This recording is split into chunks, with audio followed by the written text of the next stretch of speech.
ঘোষের পর বেসুরো কৃষ্ণ কল্যাণী। রায়গঞ্জে পুজো কার্নিভাল বয়কটের সিদ্ধান্ত তিনি নিয়েছেন। রায়গঞ্জ শহরে বেহাল পুরো পরিষেবার প্রতিবাদ জানাতেই এই পদক্ষেপ। সোশ্যাল মিডিয়াতে পোস্টে ঘোষণা করেছেন রায়গঞ্জের বিধায়ক। কাটমানি বাখরা নিয়ে গোলমাল, খোঁচা বিজেপি।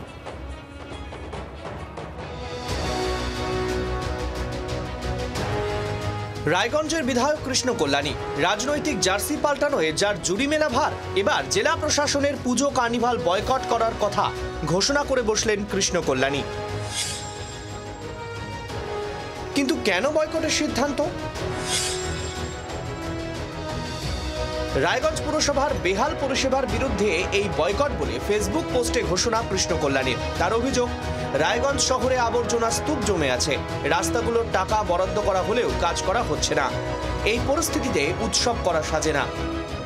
না, বেহাল অবস্থা তো রয়েছে, এর মধ্যে কোনো সন্দেহ নেই। হ্যাঁ, ভাবলেন আমরা এখন কার্নিভাল উদযাপন করব, কিন্তু এখন শহরের মাঝখানে একদম নোংরা আবর্জনায় স্তূপ হয়ে গেছে, লোকে বাড়ি থেকে বেরোতে পারছে না। হ্যাঁ, দুর্গন্ধের জন্য আমার কাছে দুনিয়ার কমপ্লেন আসছে। হ্যাঁ, আর সেটাকে নিয়ে আমি একটা কার্নিভালে বিয়ে হবো? আগে রায়গঞ্জের পরিকাঠামো ঠিক করা উচিত আমার হিসাবে। আর পরিকাঠামোর জন্য আমাদের আরবান ডেভেলপমেন্ট থেকে অলরেডি 7 কোটি টাকা মন্ত্রী ফিরহাদ হাকিম স্যাংশন করেছে, সেটা টাকা অ্যালটমেন্ট হয়েছে, তাদের কাছে চলে আসছে, টেন্ডার হয়েছে, এনভিডিসি থেকে প্রায় 10 কোটি টাকার মতো হয়েছে, কিন্তু সময় মতো কাজ হচ্ছে না কেন? বারংবার বলা সত্ত্বেও সেই কাজগুলো এখন পর্যন্ত গতি পায়নি।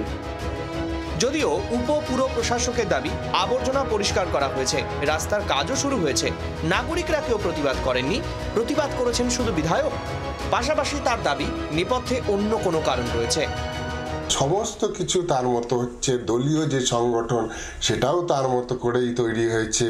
দলীয় সংগঠনেও তার ইচ্ছাই প্রায়োরিটি পাচ্ছে।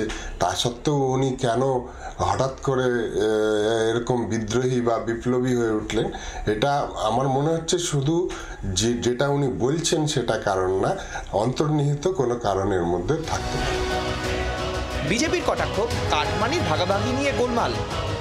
আজকে নাটক করে কার্নিভাল বন্ধ করে যাবেন না বলে বয়কট করছেন, কিন্তু দীর্ঘদিন যাবত যে সমস্যাগুলো, বৃষ্টি হলে জল জমে যায়, দুর্গন্ধময় পরিস্থিতি, জল নিষ্কাশনের কোনো ব্যবস্থা নেই, পুকুরগুলো সবগুলো বন্ধ করে দেওয়া হলো, তাদের অঙ্গুল হইল নে, তারাই কাটমানি খেয়ে তারাই টাকা নিয়ে সব কাজ করছেন। সব মিলিয়ে 26-এর বিধানসভা নির্বাচনের আগে এই ঘটনা সামনে আসায় রাজনৈতিক মহলে জল্পনা তুঙ্গে। ভবানন্দ সিংহ, জি 24 ঘন্টা। বাংলার আওয়াজ, বাঙালির আবেগ, জি 24 ঘন্টা।